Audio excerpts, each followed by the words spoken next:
Hey, what's going on, guys? Hey, it's Akbar Muhammad here. Hey, I'm just reaching out to you guys and getting ready to go to the Union Station at it's April 14th, 2015, for the message that Dr. Cornel West is about to put out about black equality and Black Lives Matter. I just a couple quick things that I want to put out there for you guys to think about. You know, as you can see specifically, I am not of particular 100% Caucasian ethnicity or race. You understand what I'm saying? I am of a darker pigmentation than most. So I'm a little different. So I've got pros and cons to both sides, because I do have a white father and a black mother, and I have been, you know, uh, exposed to racism on both sides of the tracks or inequality. It's kind of how it works. But you take it in stride, it's kind of how it goes. One thing I did want to touch on you guys about is the word black. Now, black used to be a racial term. Now it's more of a cultural term. When you are black, black is more situated and associated with hip hop and culture, negativity and pessimism. When you think about black, you think about particularly stuff you see in the movies, media, mass production, news, a lot of negativity. You think about gangs, you think about drugs, you think about prostitution, pimps, you're thinking about hip hop, you're thinking about sagging, you're thinking about gold chains, a lot of money. But more importantly, you're thinking about a lot of stuff that goes against the culture to what this country was founded on. And what you clinically call that from a sociological perspective is like a counterculture or a subculture. So, if you're labeling yourself black or doing activities or having a behavior of someone that is black, when the world views you through mass media and production, and has been accepted because you go see movies like Boys in the Hood and things like that actually disrespect and take away from the perspective and of being black, you're accepting this to where the rest of America has accepted it. So you start to see it starting to come out and play to where it is no longer wanting to be tolerated and accepted. As you all know, we come from a pretty stringent past to where it was, as we say, slavery.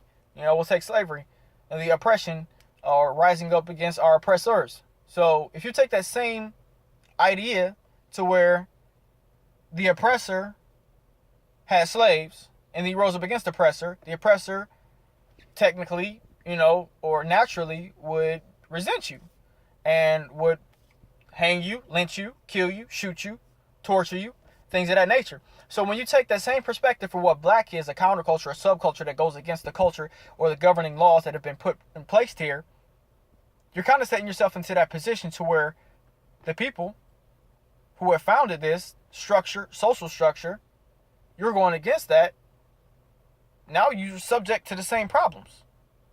You see Trayvon Martin, hip hop culture, being black. Unfortunately, it's already been put out as a stigma, negatively, that being black is referred to being against culture, against civilization, against the fundamentals and the positivity of what makes a society work appropriately. So these are the things that you need to think about. When you look at yourself in the mirror, not the mirror that's in the bathroom, but the mirror that's in your bedroom. A full-length mirror, the clothes that you wear, how you speak, how you interact, your behavior, you're depicting an image from what America has already come to understand is negativity. And the acknowledgement that racist and racism has always been there, all you're doing is putting fuel to the fire. If you want to stop the killings of unarmed people of African American, colored, Negro, black descent, then one or two things need to change.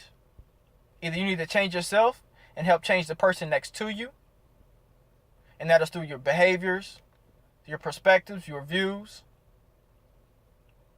or you need to leave. It's that simple. Because you cannot come into a predominant culture and expect the culture to change before you change.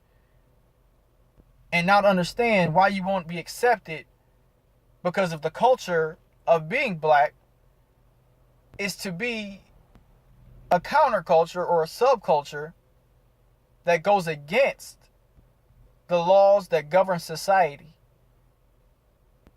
Now, we all know, and we've all been in places to where we have the ideation of, oh man, this law makes no sense, or this, it's not like this for this person, it's not like for that person, so I'm not going to do it. But that same concept and the same thought process is the thought process that labels you as a stigma for someone who goes against the counterculture. Now, already having not only history to show that you have rose against your oppressor, but the mass media displaying you and labeling you as being negative, as a drug pusher, as a cop killer, as a pimp, as a prostitute, of someone who does not contribute to society because they do not believe in the fundamentals and values of society. To expect equality from a society in which you will not participate or condone its behavior is insane. So either change your image, change the culture, or leave. Because the reality of David versus Goliath is a myth. You know, it's a story. Although it does happen, more often than none, the giant does win. Food for thought. When you're thinking about preaching and going out saying that these specific people need to change their ways, it's just not going to happen. What will happen is it starts with you. You have to change your ways, and someone else will take notice and have that compassion in order to adjust. Not change, but adjust the way you are treated. Because the reality of how we got to where we are today was not through Malcolm X. It wasn't through the Nation of Islam, and it wasn't through the Black Panther Party. It was through Dr. King and the movements of not violent, but the ability to stand up for what you believed in, utilizing the same culture, forms, norms, and folkways that this society has governed as acceptable when having a problem with its positions, laws, and statutes. Until you can conform to the policies of what America deems acceptable, you will never be treated as an equal. You will always be an outcast. You will be labeled as almost a terrorist group, or what is a counterculture or a subculture. And you will continue to be killed and gunned down in the street. Like Walter, he was a veteran, discharged for drugs. That's the number one label stigma right there, drugs, for being black. He's already got the complexion. Number two, as we see, he ran. Why did he run? You're just putting fuel to the fire for people to already have you labeled through media that you've already accepted because you've paid a ticket to go see many of movies, you buy CDs, and all the rest of this stuff that negates and takes away from what being black was supposed to be. Being black power, black proud. Now black is no longer a race, it's a culture of negativity. Same thing with Trayvon Martin, sagging pants, a hoodie, in a predominantly neighborhood that he does not reflect the same race or ethnicity. Fuel for the fire. The Long Island man that got choked out, selling untaxed loose cigarettes on the street.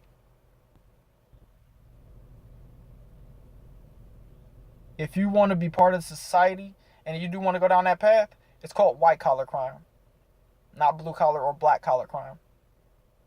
These are the mistakes that you are making. In order to adapt to a culture, you have to conform to the culture.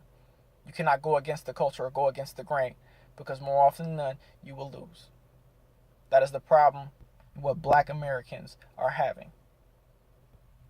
It is the acceptance of ignorance and not wanting to conform and change in order to prosper.